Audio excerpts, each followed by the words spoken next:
It's recording? Yep. Oh, how much silence is Brian going to put on the front end of this episode? 2 minutes of just grunts. Yeah. Well, Maegan, here we are. We find ourselves face to face again. Oh. How do you feel about that? It is way past It's Megan's good. bedtime. It's so late. Thanks for it's staying late. up for us, Maegan. Of course. Yeah. So, well, we just did a Patreon episode with Kate, your sister, my daughter. And how do you think that went? I thought it went good. I did too. I mean, it was wonderful having her on there, but also I feel like we need to be more positive. We feel a little bit guilty. Yeah. So, I don't know. It sounds like we need to even out some of the criticisms with some of the things that we left. Which What do they say I thought I was that- doing that, but That one negative comment, it takes 10 positive comments to undo. Yeah, if we were in relationship with with Jen the Sincero, book. that would be important for us to follow.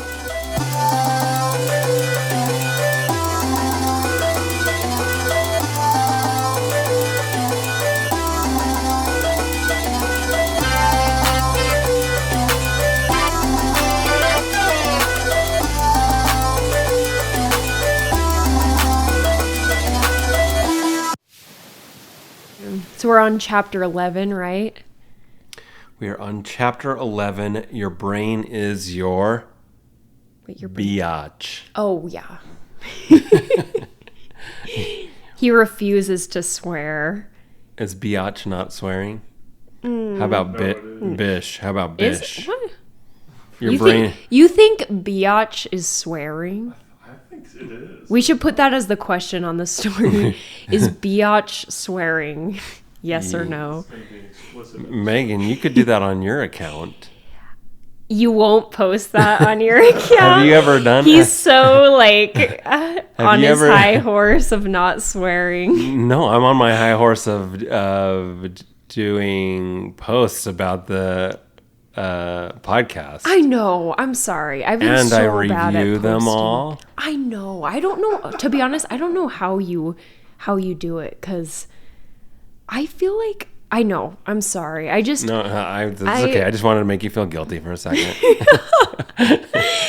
no. I've been so bad, and I know someone messaged me on the account, and I feel so bad because I haven't gone back to them, and I need to go look at that tonight. Oh, is it something important? It's not. No, I mean it was just someone's comments about one of the episodes, and so I feel so bad I haven't responded, and I Did have they say been. that we are not positive enough?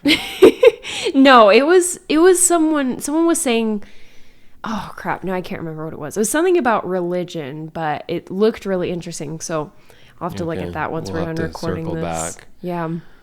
So we're not going to post the Patreon episode yet, but look for that in a couple weeks. It's an interview of Kate. Kate Richards. And the reason we wanted to interview it is because when she read "You Are a Badass" by Jen Sincero, it made her feel like she could do anything, right? Yeah.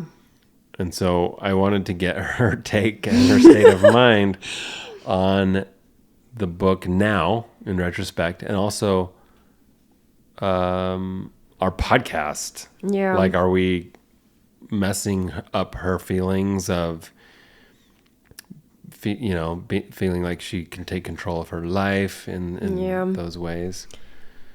Yeah, Yeah. she now she thinks that she can in fact not do anything. Well, obviously that's not my goal either. So anyway, hopefully you, if you're still listening to our podcast, you have derived some benefit of a critical analysis of self-help. Mm-hmm.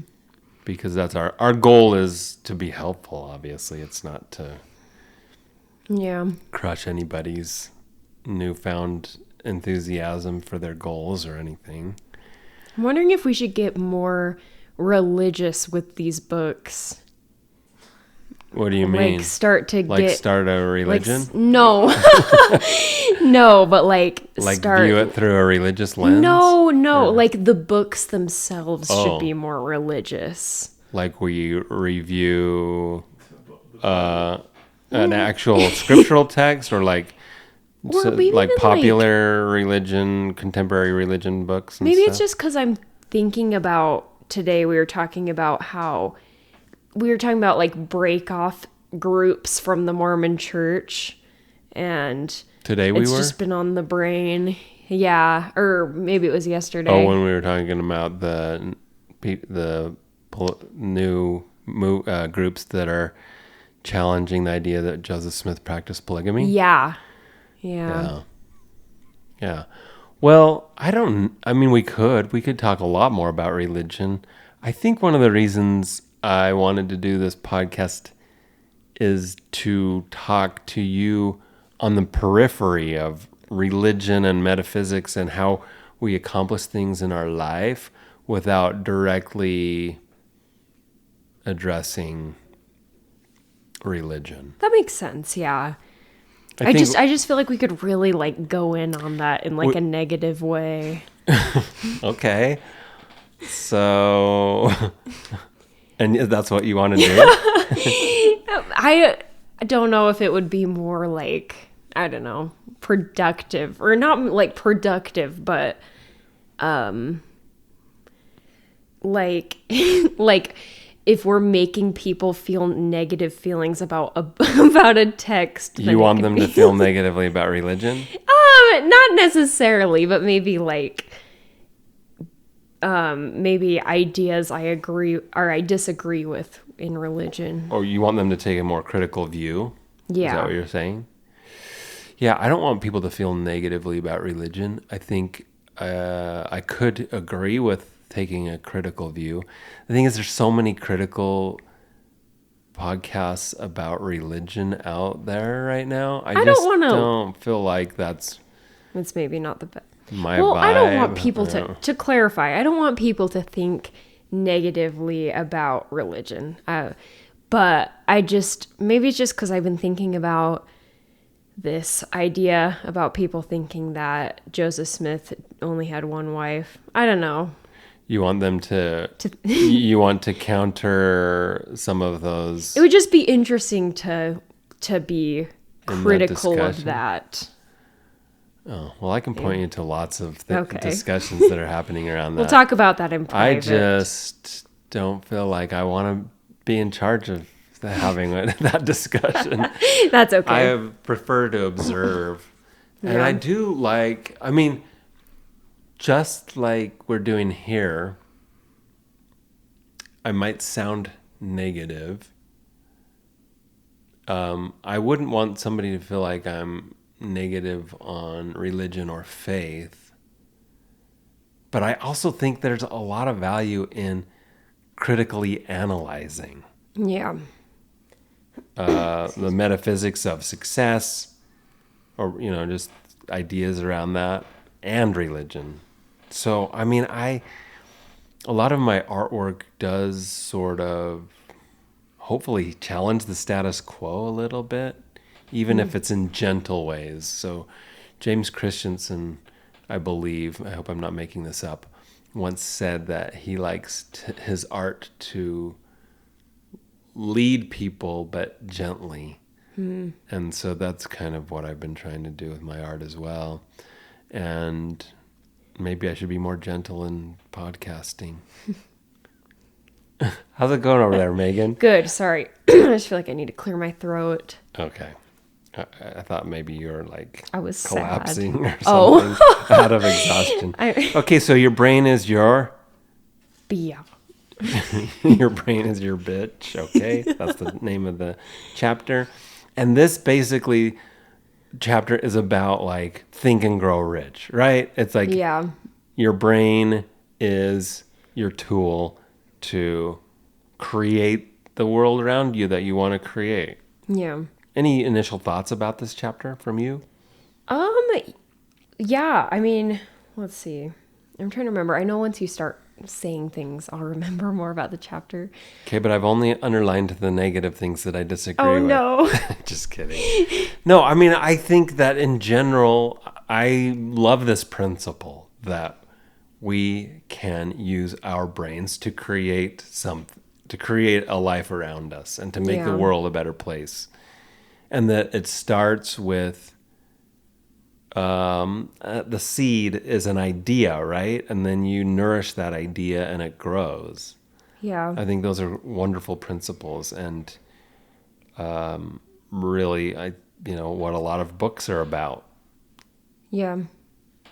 Yeah, it does remind me a lot of Think and Grow Rich. But yeah, I do really like that idea as well. I think we've talked about this, but I like the idea of making something from nothing and everything starts with an idea.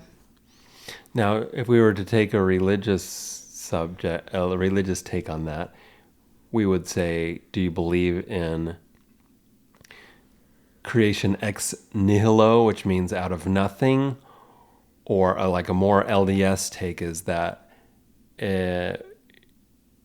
that you're organizing things, that elements that already exist.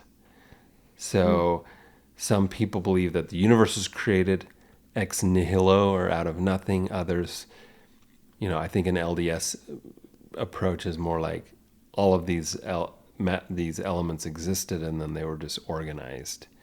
Huh. And that's kind of, I think, more in line with science in terms of just the idea of matter and energy cannot be destroyed or created, right? Yeah. Like they just change, Change. form, right? Yeah. And so, and in fact, I wrote that in the margins here: energy cannot be created or destroyed. Jen makes some pretty, I don't know, kind of theological claims in this first paragraph that, I don't know. I don't, it's too big of a discussion to get into here. I don't think we need to pick that apart. But but I think that is interesting. Energy can't be created or destroyed. What did she say about this? I think that's what she meant when she says that this amazing universe is a smoothly running machine where nothing goes to waste. And I was just thinking to myself, lots of things go to waste. But if you're thinking about it in terms of matter and energy, nothing ever being destroyed, right? Yeah. So, okay, so she says we are the very thinking substance that was used to create us. We are the very thinking. So yeah, I mean, that reminds me, I've heard of this idea that we are God and we are one with the universe, kind of. Do you think that's what she's saying here? We are the very thinking substance that was used to create us. Well, she's quoting James Allen who said, "Mind is the master power that molds and makes, and man is mind." These are kind of abstract concepts that are hard to test, But if you believe in a God, or as she's a euphemism for God that she is saying commonly in these chapters is source energy. Yeah. If you believe in a source energy that creates us, then they're creating us from material and thought. And thus we are made of the stuff that is the material of creation. Yeah. Are you convinced about that? It's a little bit hard for me to wrap my mind around because I like the idea, but it's hard for me to visualize a higher power while simultaneously being that higher power or a part of that higher power. I think what she's saying is that we are being created by a higher power, out of the same stuff that we can use to create. Oh, okay. Okay. Does that make sense? Yeah, that does.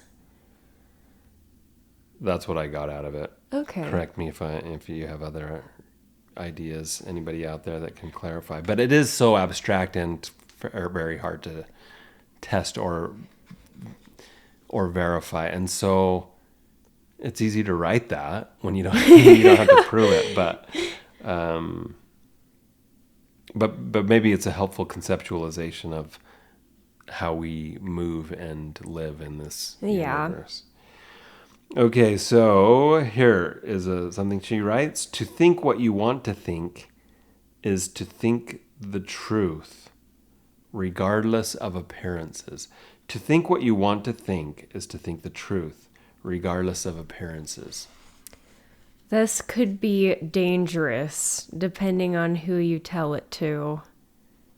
Yeah, I mean, I think we live in a post-truth world, right? I mean, I keep hearing that. Oh, yeah. Online and... 100%. There's like... Yeah, there are specifically very partisan views on what is happening in the nation and the world in general, and how to approach many things like economics, et cetera, and also whether or not things happened, Oh, for real. Yeah. I mean, we have a president that continually likes to deny that certain things happened, right? It's so hard to know what's true because people just say anything online. Yeah. So I agree with you. That is the danger in that. Even like the fake it till you make it idea, if you refuse to acknowledge the way things are, the way things were, the things that you've done, there's no accountability. Right. Yeah. I mean, it's a crazy world we live in right now. Yeah. And we thought that the internet would open things up and make this place more just, and yeah, it just makes it more confusing and divided. Yeah. So on that positive note, okay, so here's the example that she gives. If you want something to happen in your life, then you believe it, even if there's no evidence, right? Which I'm fine with. I'm fine with like visualization and planting that seed and kind of putting yourself in that state of mind. And the example that she uses, which admittedly is ridiculous, she would probably say, yes, I purposefully put a ridiculous situation in here. And that is if you want to sit poolside with the president of the United States. Yes. What did you think about that? Yeah, so she says, if you want to sit poolside with the president of the United States but you're actually just sitting at home. I'm trying to remember what she said about this, but I mean, yeah, it was kind of silly. Like, it didn't really seem like there was really a resolution to wanting to sit poolside with the president, but I'm trying to remember. Well, she said you would probably, what would I do? Well, I would probably go pick out a swimming suit. I would probably think about what I'm going to say to the president poolside, what we're going to talk about. I'd prepare myself. I'd start trying to network and figure out how I could get closer to. So yeah, I was just thinking, this was written in 2013, so it was Barack Obama at the time, who might hang out at a pool. I don't know. I can imagine that more than Trump, for example. Yeah. But if I were to try to go hang out with poolside with Trump, the first thing I would do is get on Truth Social and Signal and Twitter, and I would just say the most outrageous things. They retweet really his, do. and just like praise and be the biggest sycophantic person in the world. And They do that. yeah. Yeah, there's this girl, I kind of see her videos sometimes. She just says like total, like, posts all the time about Trump. And then last year she posted this screenshot of the Trump administration DMing her. And so, yeah, it's, I mean, no, who's to say that Democrats don't do the same thing, but. Well, yeah, it's quite possible. I think they're less using, I mean, they're not going to use Truth Social or Yeah. I don't know. Maybe. I don't know. 4chan. But yes, like we see so much of the people on social media and podcasts just like kissing up so hard to Trump and Musk over the last year. Yeah. It's just like mind-boggling. And people, the Weinstein brothers are like, when are they going to call me? We're just sitting here. We're waiting to be called up into the administration. We're smart and nobody's given us a call yet. Like Harvey Weinstein? No. Or, oh. Brett and Eric, yeah. Who Anyway, they're people. They're just influencers, Okay. right? They're people with podcasts and consider their ideas revolutionary and things like that. And they're trying to get noticed, right? So there's just a lot of kissing up going Yeah. on right now. So those are the kinds of things that I imagine having to do in order to create a reality. So what's my point? My point is, like, sometimes, if we don't have a great goal, or if our goal is dependent on a specific personality out there outside of ourselves, we can bring ourselves down to kind of gross lows in order to move towards that goal that's reliant on that specific person or personality. For sure. You know what I'm saying? Yeah, 100%. So I guess that's my cautionary tale. But back to the positives. She says, keep your thoughts directed at your goal and do everything that you do know how to make it happen. Decide with unwavering determination that it will happen and be on the lookout for opportunity. I love those ideas. Yeah, that's great. You just take the next step from where you're at and move towards the goal. Like, one of the things that I tried to do as a young artist was to spend as much of my time as I could making art so that I could get better and that I could develop an audience. And so we sacrificed to make that happen. Like, we lived very frugally so that I didn't have to have a job and that I could spend my time painting. And so I think that's when you have to make a decision about, how you're going to spend your time and money and, resources. I think that's wise to just look down the road. Where do I want to go? And how can I focus on or prioritize making that happen? Yeah. Yeah, I like the idea of just taking the next step and the next step and the next step, because it makes it feel less overwhelming to get where you want to go. Yeah. She talks about somebody that she knows that wanted a house in Italy. Do you remember that story? Yes, I do. I remember this. I'm curious what you think about this. But yeah, so her friend wanted a house in Italy, but she couldn't afford one, and she didn't know anyone in Italy or speak Italian. And so her friends are like, well, why don't you just pre-rent out spaces to pay for the mortgage, and people can pay a year ahead of time to rent out this space. And then she goes, and at first she thinks it's illegal, and then she finds out it's not illegal. So then she does it, and she buys the house. Yeah. Which, I don't know, is that something you can do? I'm gonna need a lot more information. Yeah, because I was gonna say I've been looking at the house market a lot, and obviously this was in 2013? Did you say this book? Yeah. Yeah, but I just Well, can't my imagine doing understanding that. of like right now we're in a time where housing is as expensive as it's ever been. Yeah. It's just absolutely crazy. Things were quite high when, at least I felt they were high. Prices were high when Mom and I got married. But my understanding is you need to have a history of income.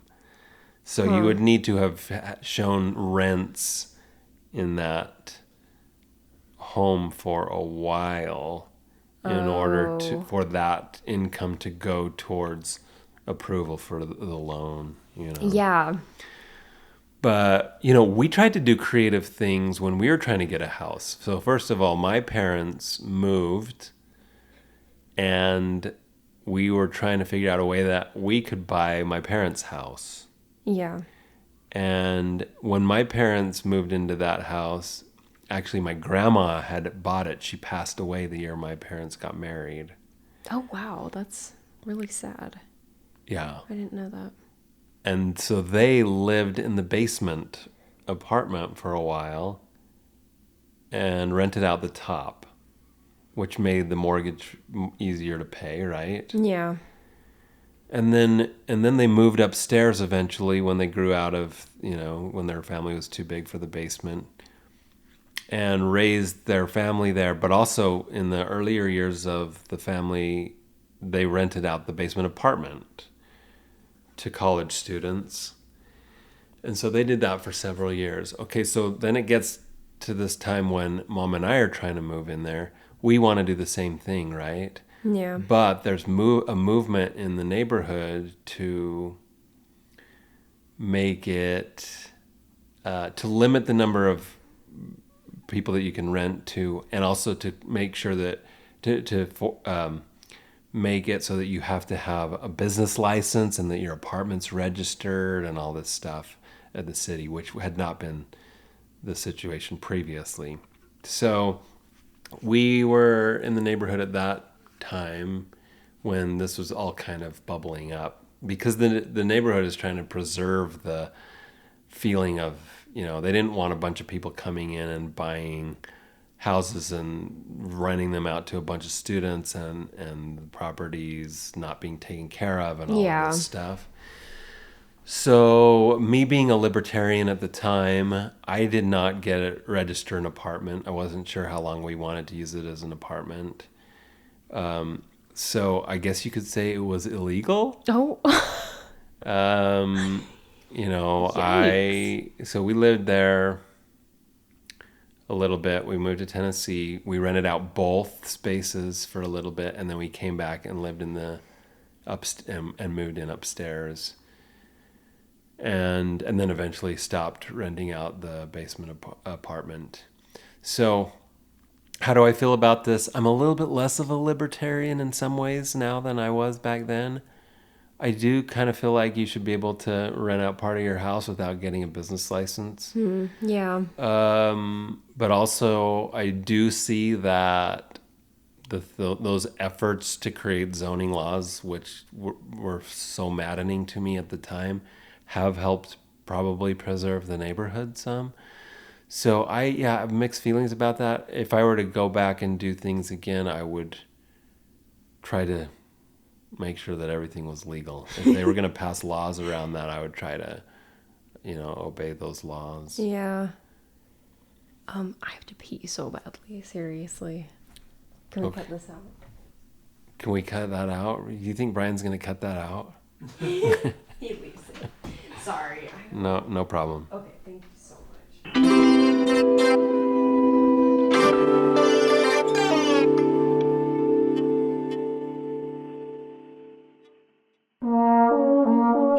name is Curtis Biggs. I'm a trombonist and a composer of contemporary art music, and I teach the low brass studio at Snow College in Utah. I just released a new album of all original music called Wind Meditations. In this album, I use the trombone in creative ways you have likely never heard before to create atmospheric soundscapes.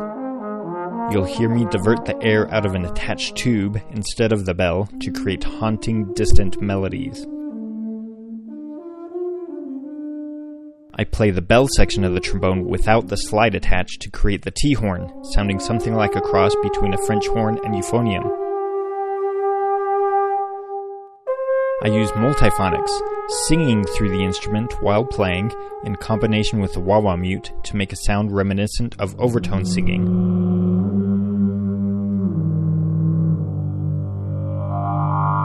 And in the title track, I use a combination of techniques, including circular breathing, playing a continuous drone while I sing a melody I heard in the wind while driving through Utah's Echo Canyon.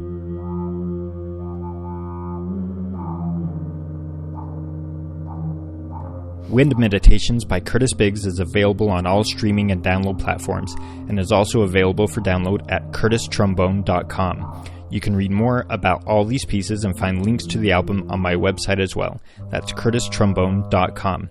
You can also find me on Instagram and YouTube at Curtis Trombone. I'm a member of the American Composers Alliance, and my published scores are available at composers.com.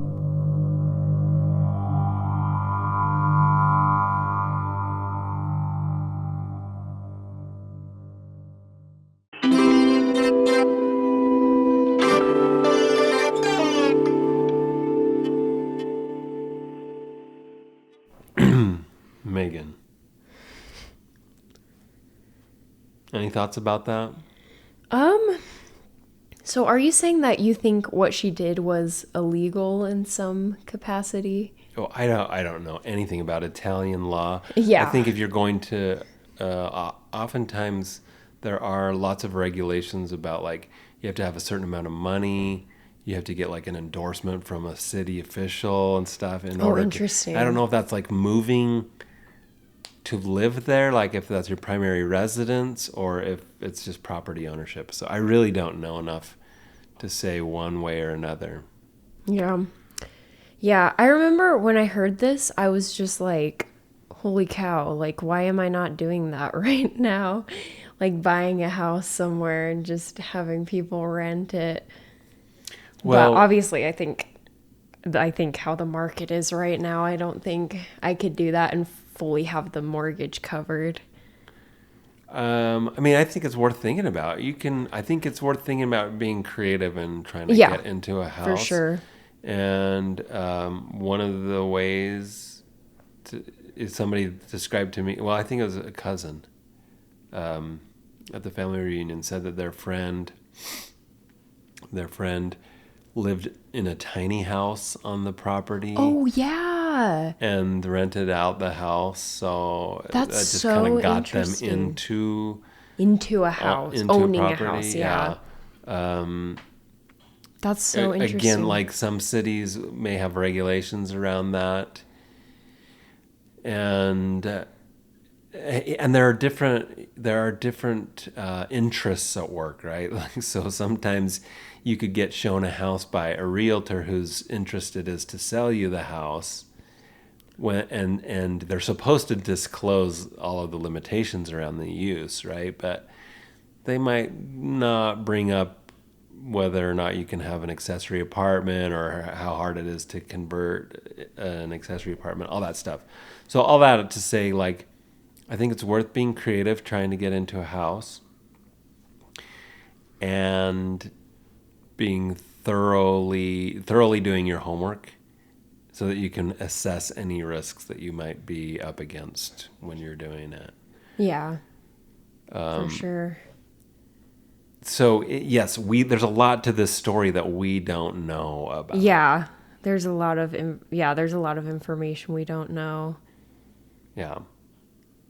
So we just can't really make a good judgment other than it sounds good the way she told it, right? Yeah.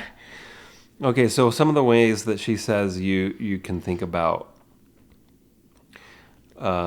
about taking control of your brain. 1, ask and it is given. This is kind of biblical, right? Jesus said, ask and it will be given, knock and it'll be opened to you. So just believe that God will give you what you ask for. That's her first suggestion. 2, act as if. Act as if. Fake it till you make it. Tell yourself it's happening. Act like it's happening. Put yourself in situations where you'll meet people that can make it happen. 3. Well, do you have any thoughts about the first 2? I don't think so. I like them. Yeah. I mean, we've talked about faking it till you make it. That has some risks. I mean, these all have risks, right? Yeah. We're here to risk to an extent and to try to reach out and expand our lives, and there's risk in that. Yeah. But also some people risk without regard to law or people around them. Yeah. 3, upgrade your environment. So if you live in what she calls a rickety home, what can you do to upgrade where you're at now? I like some of the things she says about, throwing out the clutter, letting some air in, hang art on the walls. This is not good for someone who likes to spend beyond their means. Yes, exactly. Like, if your house is rickety, you might not be ready to commit to a big new house immediately. Yeah. Right? And just because you buy something bigger, like a nicer car, it doesn't mean that you're going to be more successful because of that. Yeah.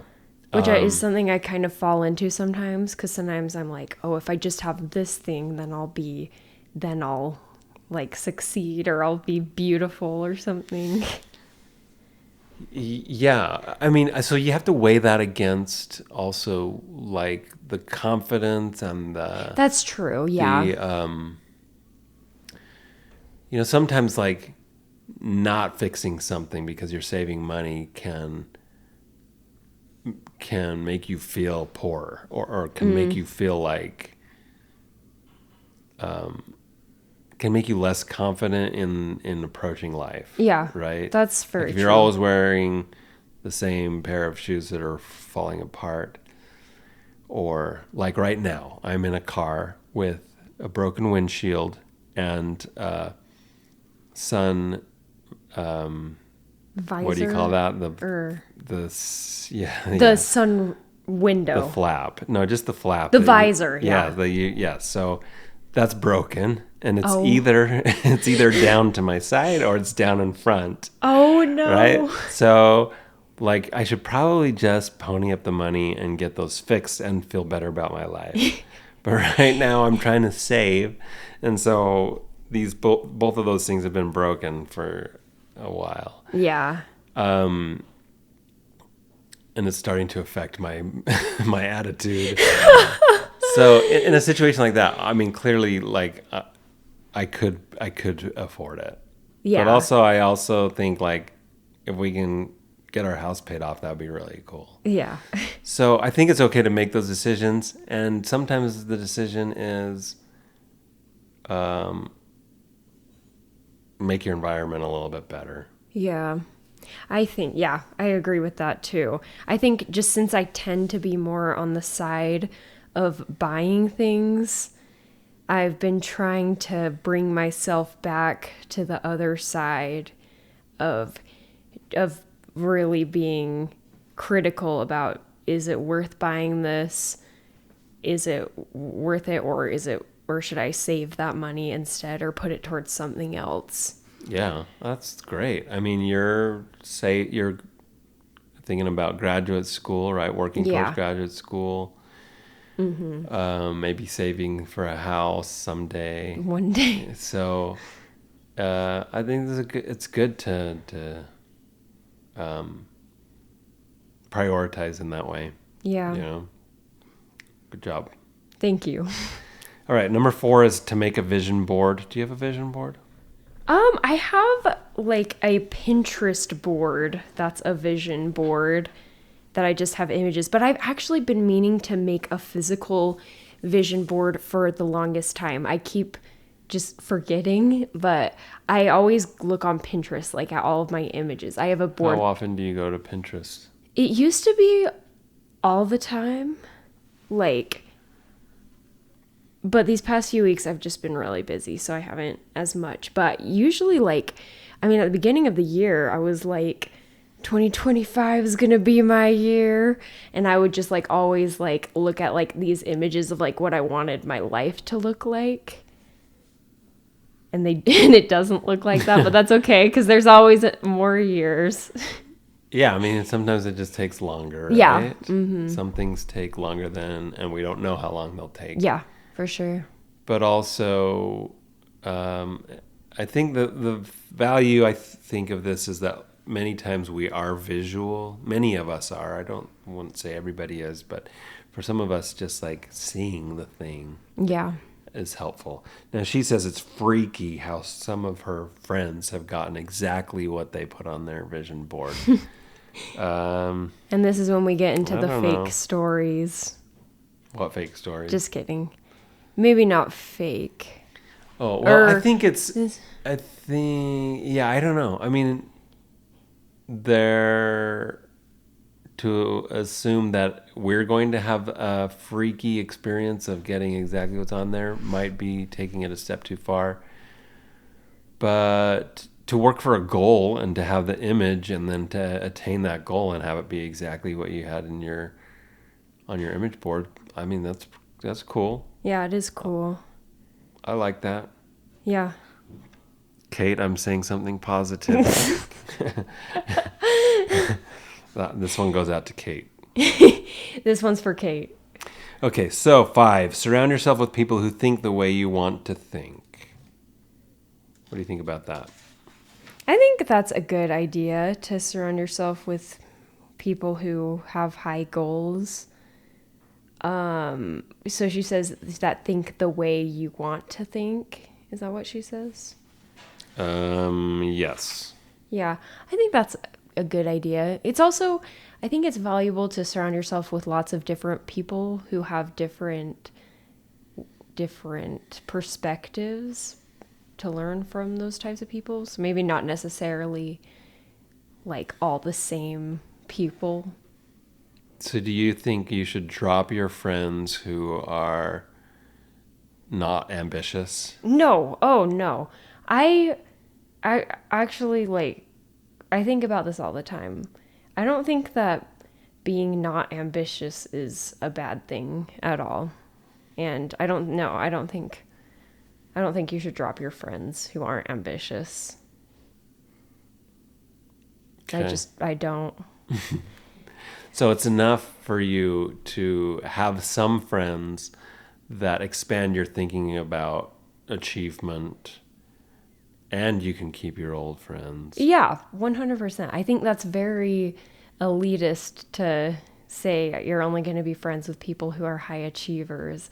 It makes me irrationally angry for some reason when people say that. There is steam coming out of Megan's ears. There is, yeah, because I feel like, yeah, I'm not going to say this. Well, now we all want to know what you're not going to say, Megan. That was a good trick. I don't know if I should say this. Well, I just feel like sometimes I don't know. I just feel like sometimes I'm surrounded by people who are like very like elitist or something like. Like I've known people too that were, when you get in a social setting or something, they'd be like, who are the people that I need to get to know? You know, Yeah, or I need to meet in order annoying.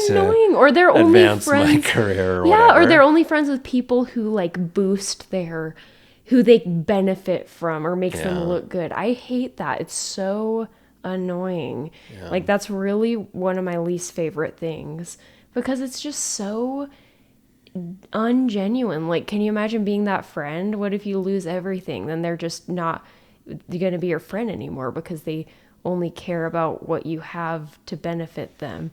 Or, it's just so disingenuine. Is that? Yeah, I can back your position there. So if you don't have a lot of high achieving friends now, do you think it is important to make friends that are high achieving in order to understand how they think about life and money and stuff like that? I don't know, because I don't know. What do you think? Because I think it's inspiring to see and be close to people who have high goals, and it's really cool. And I just don't know. I don't know if I don't know. I don't have an answer to this question. Maybe I just don't have a strong opinion about it. I mean, a lot of books, including this one, say that you need to do that, right? Yeah. I think it is important I think it can be very important to be around people who know how to achieve goals, how to make things happen. I think that can be very instructive and useful. So I would say yes. And I also agree with you that now there may come a time when a friend is dragging you down, like hardcore, Yeah. and you might need to create some boundaries there. But when I was, growing up in a certain MLM, that was something that they said a lot, was like, you need to separate yourself from your negative friends and It stuff. also, doesn't it just sound so culty to tell people who they can and can't be friends with? Yeah, I didn't like that. And it actually led me to be quite rude, because that was modeled to me towards some of my friends, and I regret it. If any of my friends out there are hearing this and I was rude to you, I just want to apologize. I really regret some of the things the ways that I acted in that moment, or that part of my life. So anyway. All right. How long have we been going on this episode? 47 minutes. Is this still chapter 11? Yeah. I think we should just do one. Yeah, let's chapter. Let's bring it to an end. Is there anything else we want to say about our mind, our brain being our tool? I mean, we said so much. We said so much. Grow rich and Yeah, I was gonna say sometimes I feel like we're just beating a dead beating horse. That's exactly what I was gonna say. Yeah. So yeah, not that I can think of. Okay, well, thank you for listening to so our much. episode today. And let's see, what is there to say? Rate, review, subscribe if you want. Yeah. I think that's helpful to us. That's what they say. Don't give us a That's bad what we always rating, hear. because we really just need people to our egos build us can't up. We need validation. We can't take the negative. We can't take a negative rating. And we've got a Patreon. You can find that in the link tree in our Instagram bio. And our Instagram is self-help hangover, no spaces. No. That's right. And we will follow you back. Maegan will follow you back. I will follow you back. Follow that account. And then if you have comments or questions, you can post them in the post for the week's episode, or you can message the Instagram account. Yeah. We love to hear your feedback. So thank you to everyone who has engaged with us. It's just means a lot. Yeah. All right. Thanks.